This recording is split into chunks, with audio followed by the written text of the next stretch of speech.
I liked it. We owe David Dobrik an apology. Wait, what the fuck is this? Holy shit. Wait, I gotta watch this. Timmy-Talks? Cancel culture has many victims. And the thing about cancel culture I'll is that wait it's to like it, see if I someone with a big enough voice sends hate in your agree direction, with this. it opens up the floodgates. Content creators are some of the most influential people on the planet, and for some, it sounds like a dream job. Fans screaming your name, acquiring millions or even billions of views, and more money than you even know what to do with. But with millions of eyes watching you, not everything is so easy. Imagine a world of having— Am I crazy to say that, like, I want to be popular, but I do not want to be famous? I do not want to be famous. I would never want to have the popularity of Mr. Beast or Logan Paul or, hell, even Ludwig. I do not want to be the guy. I just want to be a content creator that people vaguely remember. I do not want to be famous at all. your every move picked apart, not being able to go to the grocery store without the paparazzi cameras in your face, and constant fear that everyone around you, even your closest friends, are trying to take advantage of you. A whole world of people waiting for you to make one mistake. Yeah, I understand what he's saying. Like, I do not want to be that guy. We've already went over this, but really, please don't make me famous. Fuck that shit. And that is when they pounce. David Dobrik. David Dobrik, widely known as one of the greatest YouTubers of all time, with millions of followers, billions of views, and an influence that is matched by We're gonna listen to his points, but I still do not agree that we owe David Dobrik, of all people, an apology for canceling him. I think what he did to his friend and then not doing anything about it was fucked up. That's fucked up, and he should have been in trouble for that shit. For the last few years, David has been on the receiving end of a myriad of serious allegations, which have left his fans and haters alike wondering exactly where things went wrong. How does one of the most beloved people on the planet suddenly become the target of such immense hate at such a young age for making mistakes that you and I would probably make 99 out of 100 times? And after watching 101 videos about why David should be canceled, I have decided it's time to look at things from a different angle. What actually happened? Why was it— Chat, I don't know about you, but I wouldn't accidentally almost kill my best friend or one of my good friends and then not interact with them at all after that. That's not something that I would do. You know what I mean? You know what I'm referring to? If you don't, you'll find out in this video, but kid in his early 20s condemned to social media hell for the rest of his life. Today, I want to talk about David Dobrik and why we should probably uncancel him. Before I share my exact thoughts on the situation, I want to give a little bit of background as to how David blew up in the first place. David Dobrik was born on July 23rd in 1996 in Kosice, Slovakia, but he and his family didn't stay there for long. When he was just 6 years old, David and his entire family moved over from Slovakia to a small town near Chicago called Vernon Hills, Illinois. This was obviously a huge change, but according to David, he doesn't seem to remember the move much at all. He had a pretty classic American childhood where he went to school, played tennis, and then started to make fun little videos on a platform called Vine. I was very small on Vine. I was posting like once a month. I was getting brand deals for like $50 to $100. Okay, but this wasn't a career at the time. No. We'll talk more about Vine later, but first we need to go over one key point that changed David's life. Graduating graduating high school in 2014. Because after David got his diploma, his parents gave him an ultimatum. Yeah, their ultimatum was either go to college or I move out. So I moved out. David, who had aspirations other than college, got a job at a retirement home so that he could save up to move out of his house. And for some reason, when choosing places to go, David picked the most expensive place in the country, Los Angeles. I worked at a retirement home. Okay.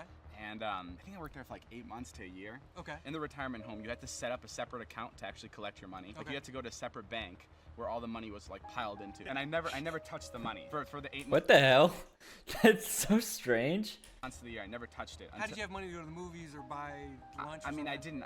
If I had to go buy lunch, I would go to the Wendy's like dollar menu, and you can get like a double stack for $1 at the time, and it was a great deal. So I did that, and I just borrowed like my parents' money, or I would just take coins around the house, and I would just go buy food. But yeah, and I didn't touch that money until the day I was leaving for LA, and I had $1,600.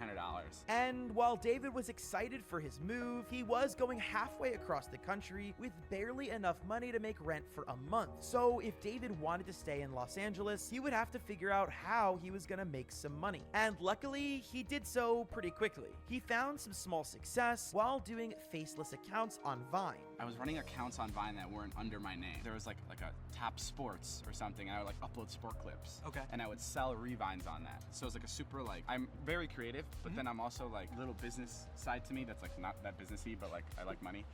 So yeah, so I would have like a bunch of different theme pages, they were called. Okay. And I would just sell revines on those pages. So they had like 500,000 followers each, and I'd make like $60 a day by revining other brands. Okay. You know what? I'm sorry, but I just thought about this. You know what's hilarious? In David Dobrik's backyard, they dragged a fucking glass table out into his backyard just so they could have the view of Los Angeles behind them in this video.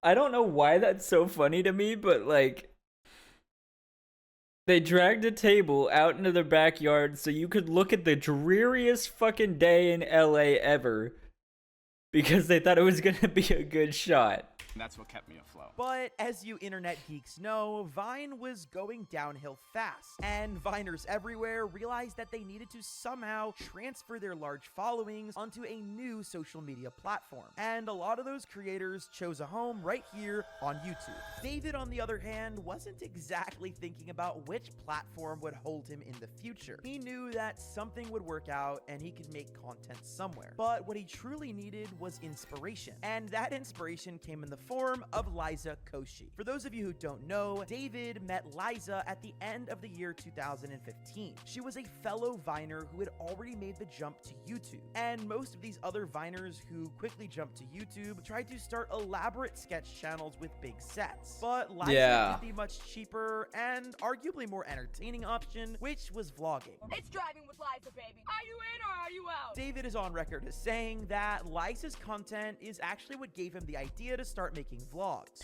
I think it's crazy how many Viners just lost all their relevance once Vine went away. Or if they didn't lose all of it, they lost most of it, and their shit isn't funny. Because they never, like, evolved from Vine. They just did Vine, but longer, which doesn't translate at all. Then I met Liza, and she was filming a vlog.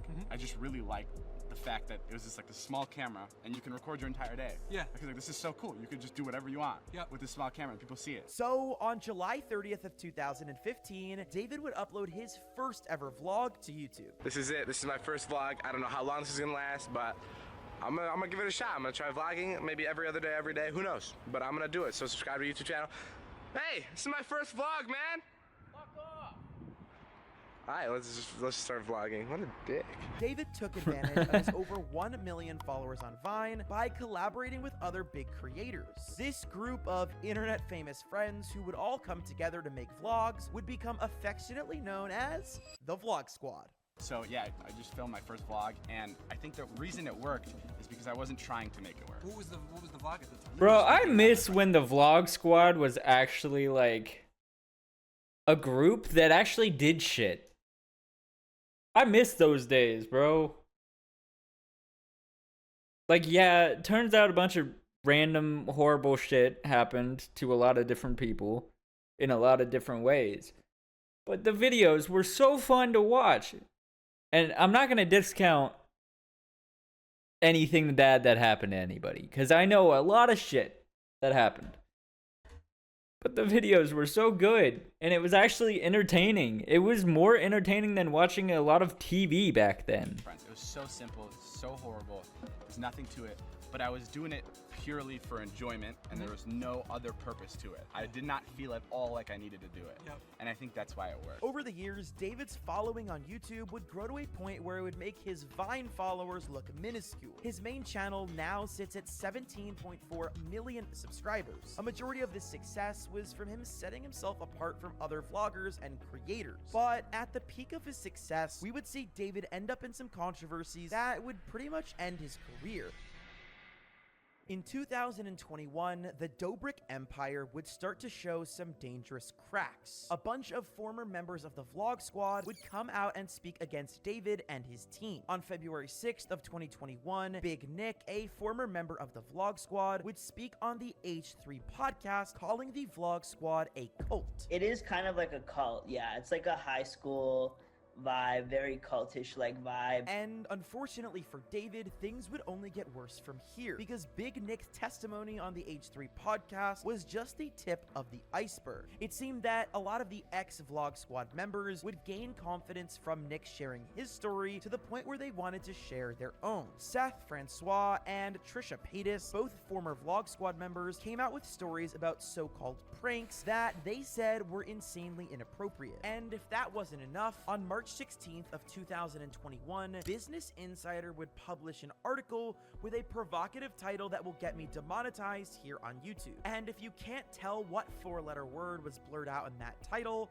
well, maybe after I explain the situation, it will become more clear. It involved a party, girls who were too young to drink, and a dubious understanding of consent by a man named Dirty Dom. I won't go too much further into details, but trust me, it was not a good look for Dom. At this point, Business Insider giving their opinion was too much for David to ignore. So he would post a 2-minute video titled Let's Talk, and this wouldn't appear on his main channel, but on his second channel. Consent is something that's super important to me, whether I'm shooting with a friend or shooting with a stranger. Wait, wasn't it actually not even on his second channel? Wasn't it on his podcast channel that he just stopped using in general? Just make sure that whatever the video I'm putting out, I have the approval from that person. In this video, David's apology is relatively generalized. He does, however, directly apologize to Seth, but does not name any other members of the Vlog Squad. Unfortunately for David, the drama would not end with his apology, because on March 21st, the next member of the Vlog Squad to speak out would be a big one. Jeff Wittick, who was a staple in the squad, posted a video about the entire situation with David. He wanted to distance himself from the Business Insider article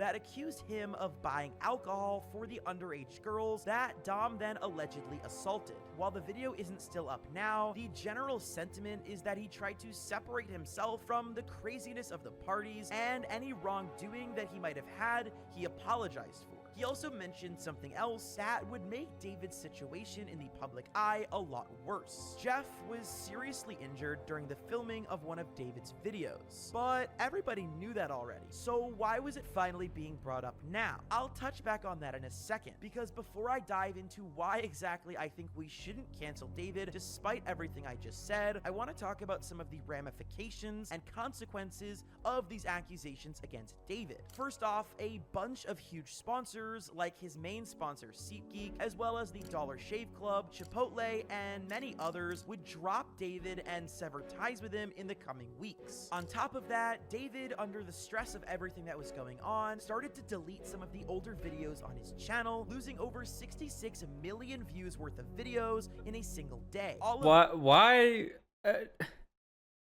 I'm assuming he's gonna get to it, but why is he just like worried that David is losing money and shit? Like, he's a multi-millionaire. I think he's fine. He's also on Snapchat where people can't criticize him. I think he's fine. Why is he defending him and saying, oh no, my David, he lost money? Guys, please stop being mean to him so he can make more money. Like, why do you care? Why do you care? as far as I care about David Dobrik, is make more videos. Like, care about your fans. Because at this point, he's doing it for money. That's why he's on Snapchat. He's doing it for money, and he doesn't get made fun of on Snapchat. So he's doing the easiest thing possible. Literally posting Snapchat stories. You can take a picture or a video of every single thing you do in your entire life, and it doesn't even have to be entertaining. People will still watch it if they know who you are. It's completely different than YouTube or any other social media. If somebody follows you on Snapchat and you're a celebrity, they're going to watch whatever you post on your story. And then you're going to make money regardless of whatever is going on in your life or anyone else's life. It's the easiest social media, and it is a money glitch, a real life money glitch. It's not like he's coming back to YouTube. He's already said that in the last video that he made. He is not coming back to YouTube unless it's like once a year. Why do we need to give a fuck anymore? He clearly doesn't give a fuck about us, so why do we care? You know? But I'm sure he'll get into why his reasoning for making this video, I guess. But I just think it's stupid, you know? These developments led to David releasing a longer apology video on March 23rd of 2021. This time, the apology was on his main channel, and it was a God damn, dude. What effect did you put on this clip on the video? That is hurting my eyes. Longer, as I already mentioned. On top of that, David was crying. Clearly, he was incredibly emotional about everything that was going on. David would also acknowledge that the last apology wasn't enough and would go as far as to calling it bad, so he went into more detail about all of the accusations. It's so important to hold yourself accountable. And I think with this situation, there's a lot I can look at and there's a lot I can learn from, but there's a lot of mistakes that I made. And I'm sorry for that. I'm sorry for everybody I've let down. I'm sorry to my family, and I'm sorry to my friends that I've embarrassed, and that this won't happen again. Towards the end of this video, David announced that he would be taking a break from social media while he restructures his team behind the scenes. However, during this break, just 1 month later, Jeff Wittek would release a documentary about the situation with David titled "Don't Try This at Home." This would go into the details about his injury and how it happened. For those of you that aren't familiar with the story... Is he gonna explain why he cares in this video at all? Because I understand he's probably going through the history and setting everything up first. But like, dude, are you gonna explain at all why you care about this situation? Because nobody should be caring this much about if David Dobrik is still making money or not, which he definitely is, no matter what happens in his life, as long as he has a Snapchat account. Gist of the situation is that Jeff got injured while doing a stunt for one of the vlogs back in June of 2020. Essentially, David had drove out an excavator into the middle of a lake, attached a rope to the end of it, and offered to spin people around in circles. Corinna was the first one up on the giant construction vehicle, and after spinning around just a couple of times, she wanted to get down because she felt it was too scary. However, even after Corinna said that she didn't feel comfortable doing it, Jeff would make the decision to try it out next.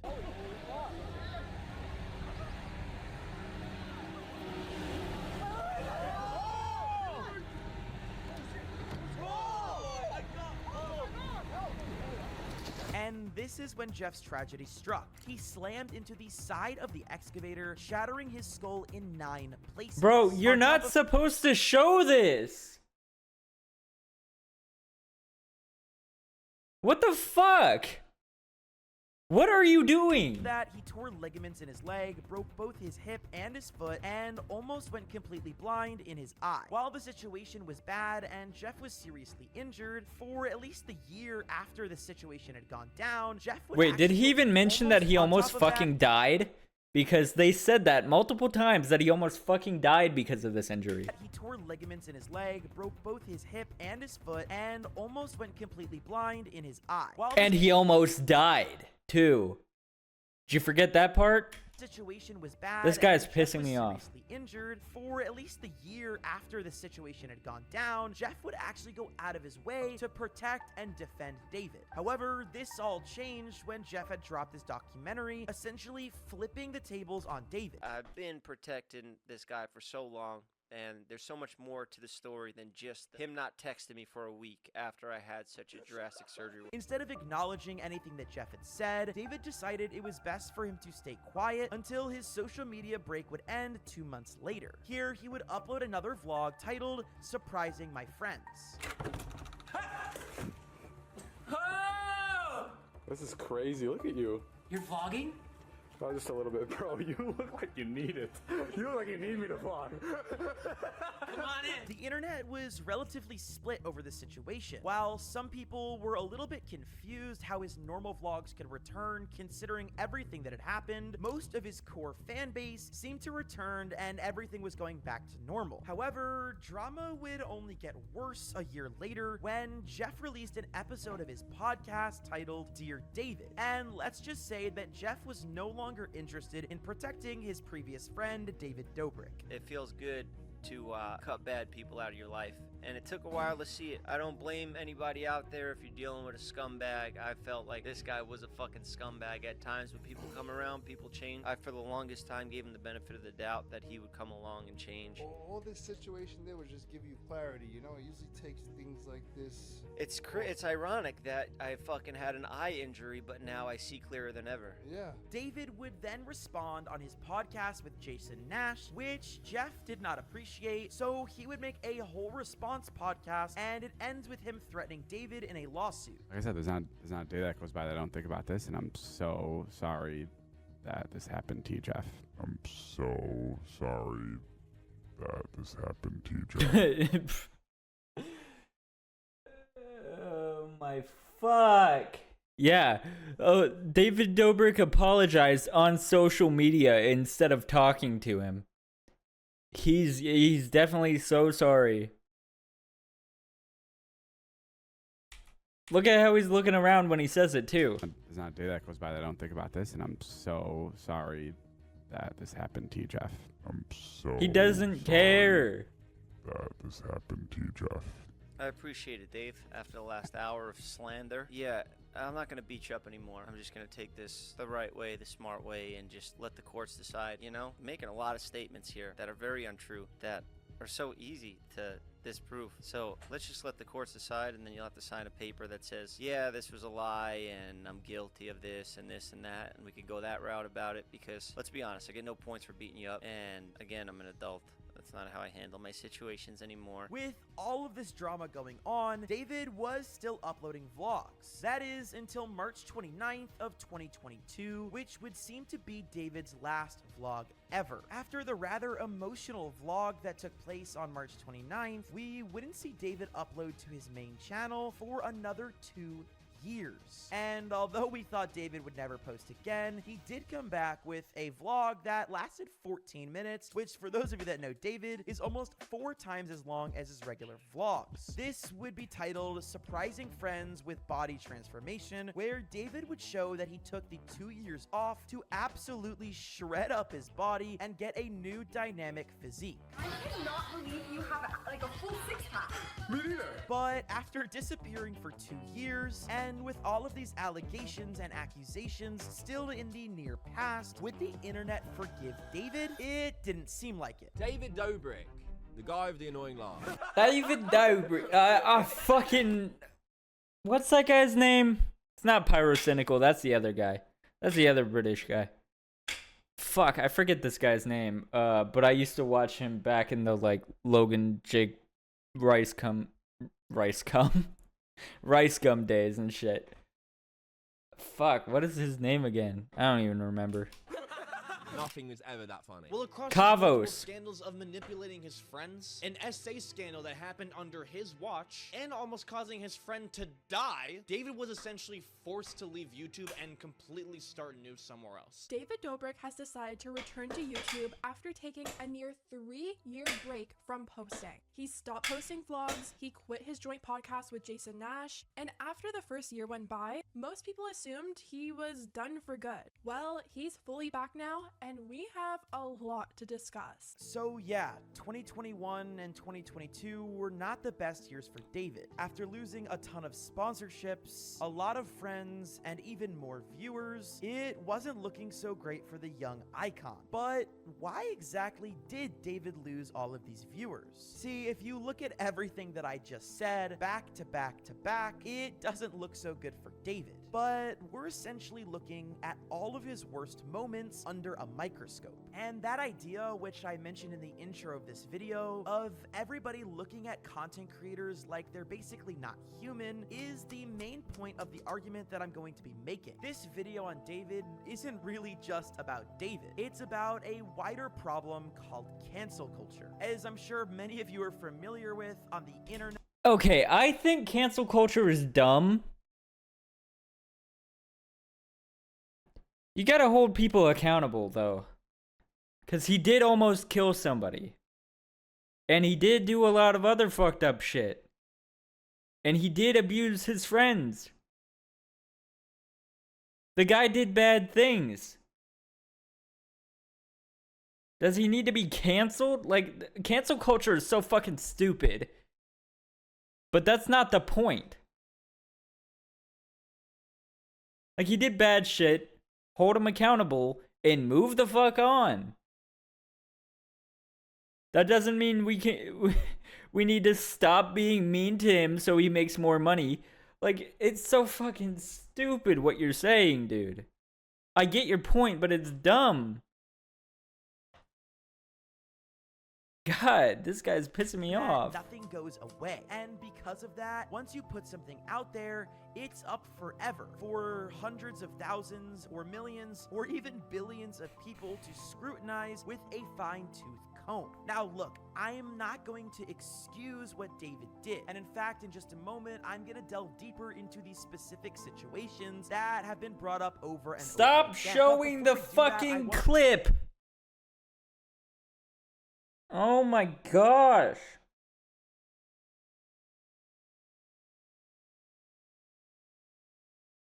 Bro literally bought the Patreon subscription so he could view that clip. How weird is that? He went, I'm going to go to Jeff Wittick's Patreon. I don't know if he still does this, but he did that when he first announced that that's something that happened. He put the clip on Patreon for like the fucking weirdos who wanted to see that shit, I guess.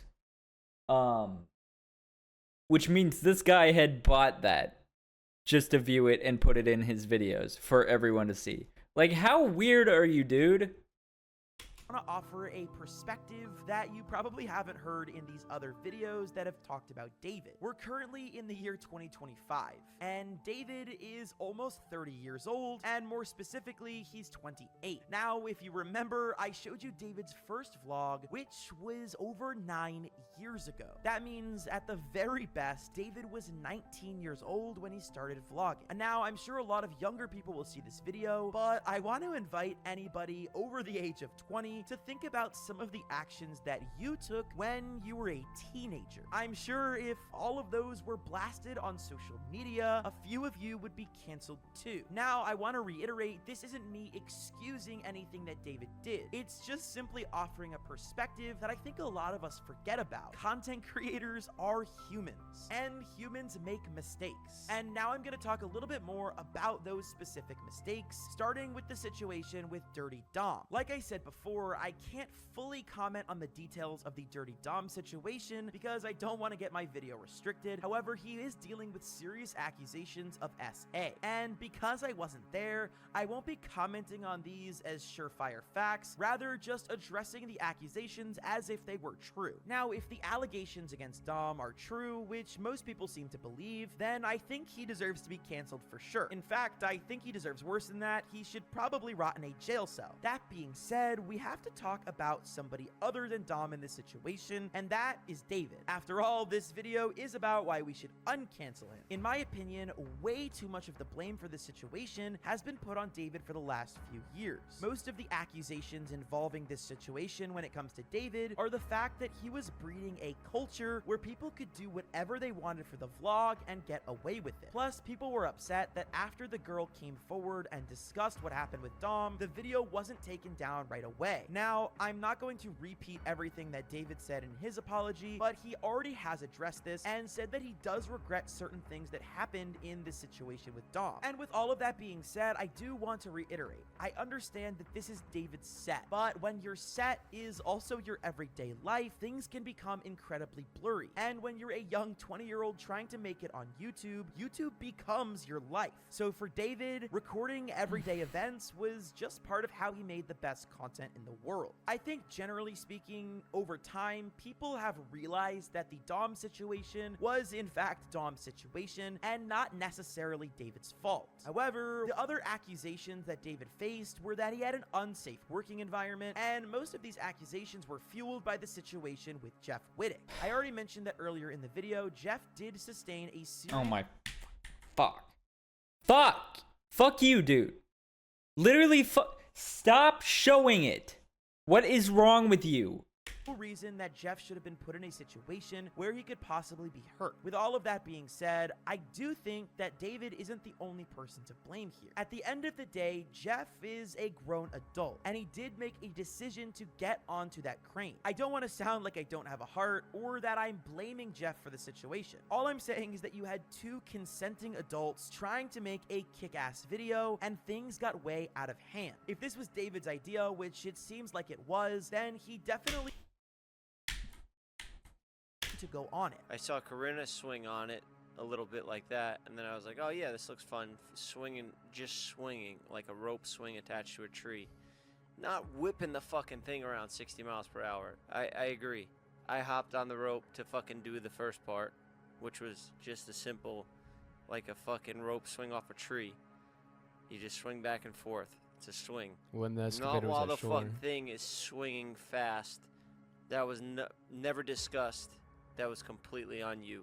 Honestly, I think that much of the scrutiny that David has gotten didn't actually come from the event itself. It came from how he handled it afterwards. Jeff came forward saying that David had only paid for some of his medical treatments and didn't want to pay for any more. But it seems like that might not be exactly true. After the drama continued to progress, Jeff and David stopped talking to each other. And according to David's team, after they continuously reached out to Jeff to continue covering his medical costs, Jeff wanted absolutely nothing to do with them. I don't love the fact that he's going around saying I don't pay for surgeries. Like, that fucking hurts. Like, I want to help him. I really, truly do. Yeah. And, like, he still has my word. Like I told him that I'd pay for his surgeries. He can still. And the reason we haven't been paying for a surgery, I don't know if it's his assistant's fault or Jeff just told him to back off from us, but, like, I don't handle that stuff more. I'll just give approval to spend that, whatever. I don't know why, but maybe instead of just offering to pay for shit, maybe try being his friend. Maybe try being good to the fucking dude.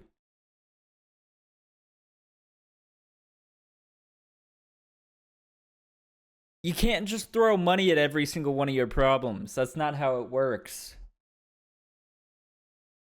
Especially with people, dude. Natalie has asked multiple times, like, loop us into all these surgeries, and we're just not getting looped into anything.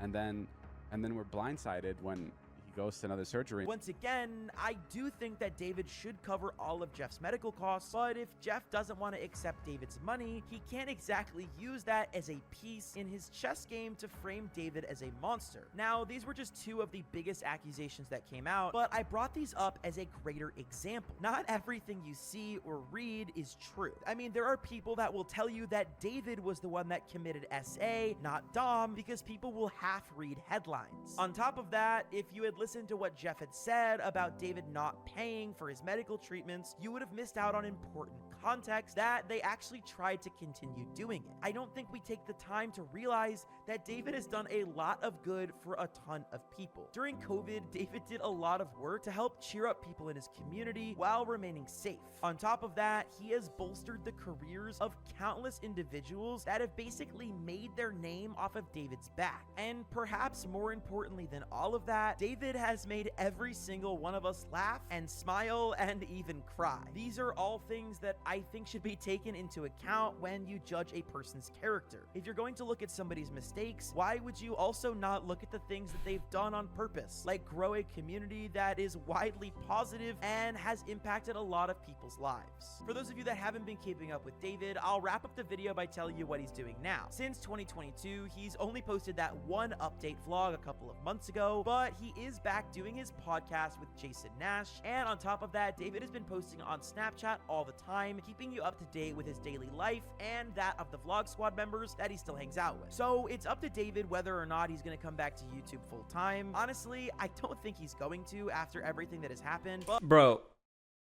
I think it's also ironic that the way he came back to the podcast, instead of posting it on YouTube, he's posting it on like podcasting apps, like Podcast or Spotify. So not as many people are aware that it's going on.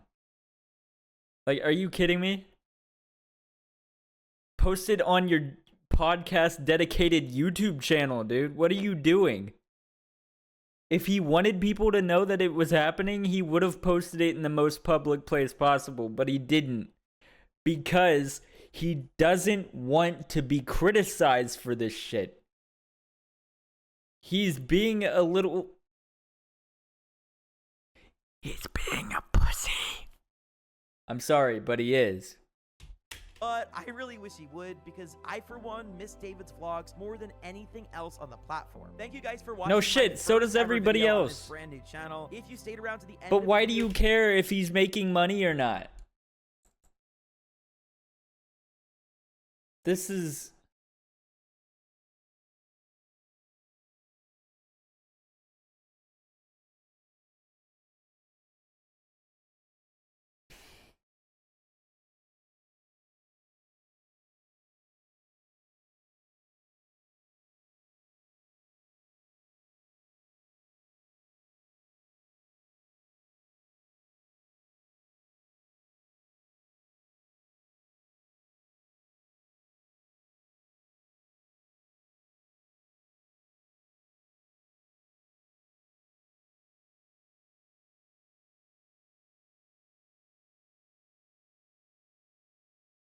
Oh, this video pissed me off. Let's see the newest comments.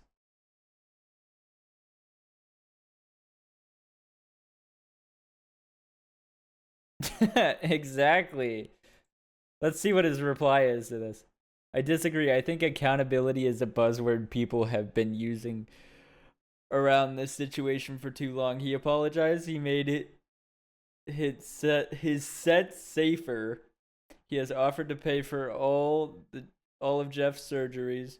What else do you want him to do? If you watch Jeff's podcast, it's always an issue for him to get David to pay so much so that he's refused on occasion. He even tried to cover up. Yeah.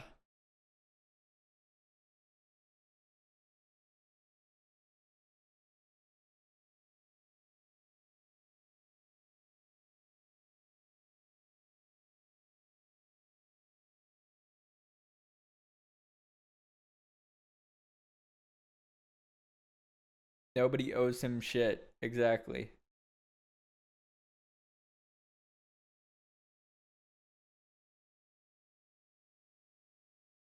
Do you think you can do Chris Tyson next?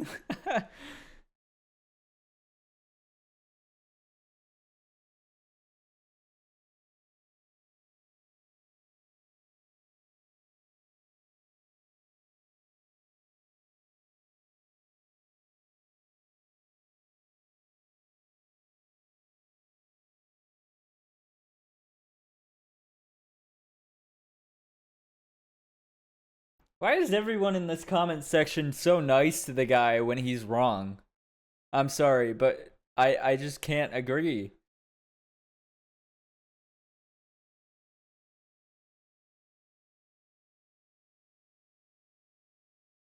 I want to see who else he tries to uncancel next. I can't wait. Maybe I should subscribe just for that. Let's get post notifications on so we can see what other horrible person he tries to uncancel. And like I said, chat, I don't like cancel culture either. I think it's fucking stupid.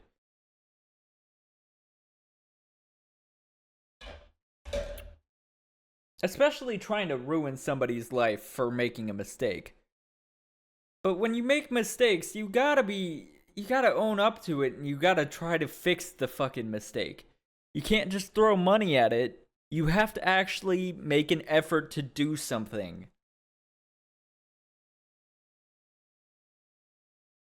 And if you're having your assistants or the people that work for you make an effort to do something on your behalf, that's stupid.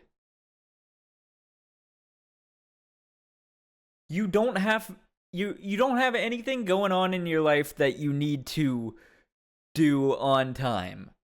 You could take all the time in the world being an extremely rich person to fix things. You ain't gotta make more money to keep up with bills or whatever. You got all the money you could ever want or ever need. Fix the shit that's wrong in your life. And do it yourself. Don't make the people who you pay to deal with your shit deal with this shit that's actually important. Like, what is wrong with you? Okay, that's the end of the video. If you agreed with me, please subscribe. Sorry, I'll see y'all later. What game did we say we were gonna play first?